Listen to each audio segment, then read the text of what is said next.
Okay, rubber bike straps 3 different ways. Let's say you've got your little cage for going on your front fork. You want to carry some sauces to a neighborhood barbecue, and you can only afford one of these rad ski straps. What do? So take some old bicycle inner tube. I keep a big section of it just kind of cut up, rolled up, ready to go for when I need it. And you cut you a nice little length, and you're gonna take like an end like this, and you're gonna do a little rubbing alcohol, a little prep. And you can take, this is just a key ring,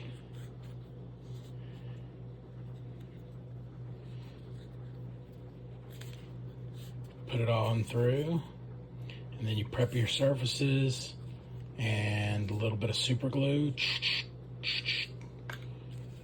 fold her on over, little piece of wood, little piece of wood,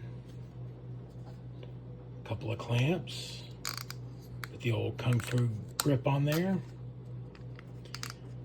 and let it sit for 24 hours, and that will bond it pretty well. So after 24 hours, depending on how you do it, you could end up with, you got a little key ring in. This one, I've got the stainless bolt snap. This is one I already glued up together. You could take something like this and snap it and go around.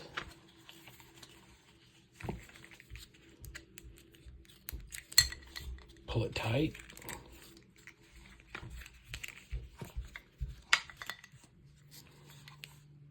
Tie it off, or you can glue it so that you know you have like the right amount. And then there's a couple of other different ways I did one.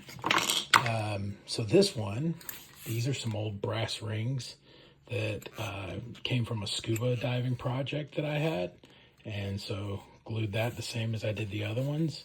And just imagine it's around, goes through and goes over. And then all you gotta do is tighten it, and it makes a nice little rubber strap.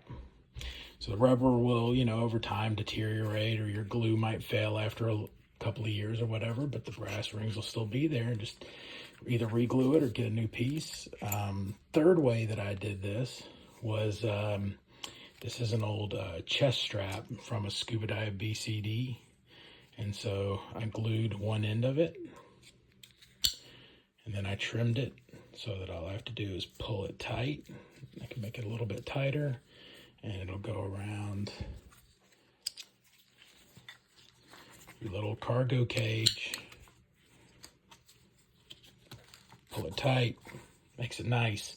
So that's 3 different, cheap bicycle straps. These ski straps are not really inexpensive. They're great, but cheap they are not. And so if you wanna do something kind of cool and homemade, you can do that. And this is just one of the bike cages, cargo cages for your bicycle.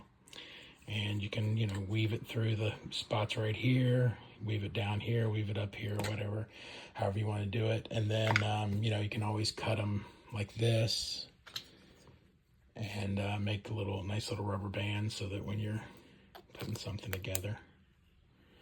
But just a sweet little way to do that. But yeah, make sure you prep it with rubbing alcohol. Like these still have the little bit of powder on them, and just kind of clean them up a little bit, wash them off, dab some rubbing alcohol on here to prep the surface, and then just make sure that whatever you're gonna put in here, like goes in, because you glue it and then you forget to add, like, oh, this is like a little key ring, like this can go in here, you know what I mean, if you're gonna go bolt snap to one end, but just make sure that you prep your surface, and then glue it and clamp it, and just a couple little scraps of wood. So kind of go over like that. If you want it to be like a definite size, or, you could flip it over like this, and you could use 2 of these key rings in a style like this, and then you could use the bolt snap. But like if you're loading up some some dry bags for bike packing. You could, you know, and you know exactly what size you want it to be. You could kind of make it a finite size and, you know, make it a little tight so that you got a little stretch to your rubber strap. But she hooks in, just kind of a sweet little way. All right, if you guys like this stuff, like the content, I'm gonna start doing more stuff like this. And if you want to support us, the best way is to go to oaksteakbbq.com and buy mustard and barbecue sauce from us. So, all right, enjoy.